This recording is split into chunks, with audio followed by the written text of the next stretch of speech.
You might have heard of this update on the organized crime investigation happening in Cary. If not, here are the Cliffs Notes real quick. Someone stole $18,000 in cash and $33,000 in jewelry from a home in Cary earlier this year. Police believe an organized crime effort out of South America may be behind it. According to a police search warrant, the woman who lives there went to pick up her kid from school. She got home 45 minutes later and found that someone had broken in. Security cameras didn't pick up any of it.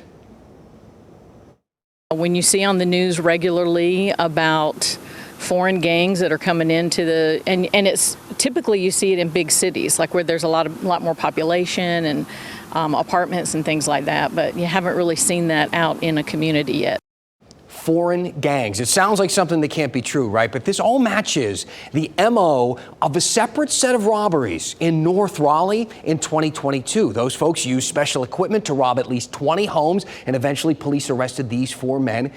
They were connected to a Chilean organized crime group. Now, we have covered this subject extensively here on WRAL News at 7 o'clock, specifically the Chilean organized crime rings. Earlier this year, we did an in-depth segment looking at examples of the crimes and why they're so widespread. If you want to check out the segments, we got them on your screen right now. You can watch them in full on the WRAL YouTube page. Now, since we did that segment a couple months ago, more crimes and more investigations have taken place. In Minnesota, for instance, burglars hit more than 60 homes across 12 Minnesota cities. The suspects used Wi-Fi and cell phone jammers to get past security systems. Sound familiar at all? And get this, they didn't shatter windows there. No, they cut them open. They had a fancy tool to cut them open. It's literally like a scene out of Ocean's 12 or Ocean's 11 or Ocean's 13 or Mission Impossible, any of the oceans. Officers in Philadelphia arrested 4 Chilean nationals in a burglary case. One of those suspects had a wedding ring that they found that belonged to one of the families in Minnesota. It turns out that group rented an SUV in Los Angeles. Then they robbed homes in Texas, Oklahoma, Iowa, Minnesota, Illinois, Pennsylvania, a little cross-country tour. And that's not the only group. 6 people in Southern California face charges for the same exact thing. The LA Times reported on this. Investigators called them crime tourists. They committed hundreds of thefts across the nation in about 80 cities in California, Colorado, Arizona, New Jersey, Kansas, and Illinois.